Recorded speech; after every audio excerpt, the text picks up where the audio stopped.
Hi friends, எல்லோருக்கும் வணக்கம். இப்போ பார்த்தீங்கன்னா நம்ம வீட்டு வாழைத்தோப்பை தான் உங்கள் எல்லாருக்கும் நான் காட்ட போகிறேன். எல்லாம் சென்னையில் இந்தமாரி வாழைத்தோப்பெல்லாம் பார்த்துருக்க முடியாது, கிராமத்தில் மட்டும்தான் பார்க்க முடியும். வாங்க உங்களுக்கு நான் எல்லாம் ஒன்று ஒன்றா நான் காட்டுறேன். அதில் என்ன தார் வச்சுருக்கோங்கிறதும் உங்களுக்கு நான் காட்டுறேன். வாங்க பார்க்கலாம். யாரும் வீடியோ ஸ்கிப் பண்ணாமல் பாருங்கள், அப்போ தான் உங்களுக்கு தெரியும் இதில் ஃபுல்லாக என்ன இருக்குன்ட்டு.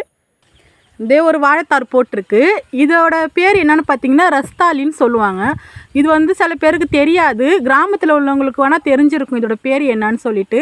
இது ரஸ்தாலி. அப்படி யாருக்காச்சும் இது தெரிஞ்சதுன்னா கமெண்ட் பாக்ஸில் சொல்லுங்கள் ஃப்ரெண்ட்ஸ். இதெல்லாம் இன்னும் தார் வரலை, இன்னும் கொஞ்சம் ஒரு மாதம் இருக்குது இதெல்லாம் வரத்துக்கு. அங்கெல்லாம் இருக்குது பாருங்கள், இன்னும் வரலை. வாங்க நம்ம அடுத்து பார்க்கலாம். இந்த மல்லிகை பூச்செடி பார்த்திங்கன்னா அடுக்கு மல்லின்னு சொல்லுவாங்க.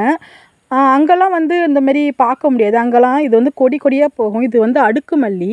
இது எல்லாமே இருக்குது, ஆனால் எல்லாம் ஒரு மாதத்தில் அடுத்து எல்லாமே தார் வச்சிடும். இப்போ நான் காட்டுறது எல்லாமே உங்களுக்கு.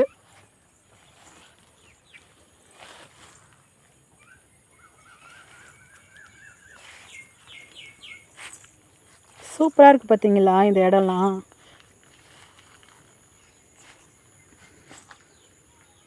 இது எல்லாமே இப்போ தான் கன்று வருது. இதெல்லாம் போகிறதுக்கு ஒரு 3 மாதம் ஆகும்.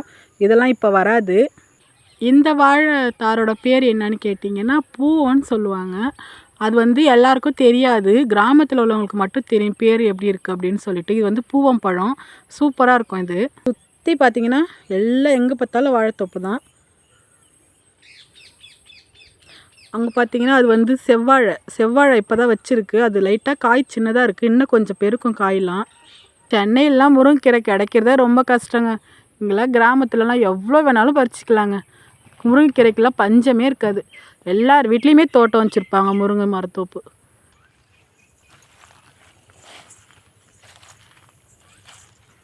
இந்த ஒரு வாழைத்தார் இருக்குது பார்த்தீங்கன்னா, இதுக்கு பேர் கற்பூரவல்லின்னு சொல்லுவாங்க. நல்லாயிருக்கும் பழம். இது பார்த்தீங்கன்னா டீ கடையில் பஜ்ஜி போடுவாங்கள்ல, அந்த மொந்தத்தாருன்னு சொல்லுவாங்க. இதுவும் இருக்குது. இதே ஒரு வாழைத்தார் வச்சுருக்கு பார்த்தீங்களா. இது இப்போ தான் இருக்கிற பூவந்தான். இது பூவை அம்மா பறிச்சிட்டாங்க. பறித்து பார்த்தீங்கன்னா வடை சுட்டிருக்காங்க, வாழைப்பூ வடை. இங்கே ரஸ்தாலி இருக்குது. இது ரஸ்தாலி. இது செவ்வாழை இருக்குது பார்த்தீங்கன்னா. இது பூச்சி விழுந்துருச்சு செவ்வாழையில். அதனால் இது வேண்டாம் அப்படின்னு விட்டுட்டாங்க. இப்போ பார்த்தீங்கன்னா நம்ம தோட்டத்தில் வாழைத்தோப்பில் இப்போ தார் பெருசாகிடுச்சுன்னா வியாபாரிக்காரங்க பறிச்சுட்டு போயிடுவாங்க. ஒரு தார் 400 ரூபா 300 ரூபா அப்படி ரேட் பேசி ஃபங்க்ஷன்லாம் வந்துச்சுன்னா எல்லாம் எடுத்துகிட்டு போயிடுவாங்க.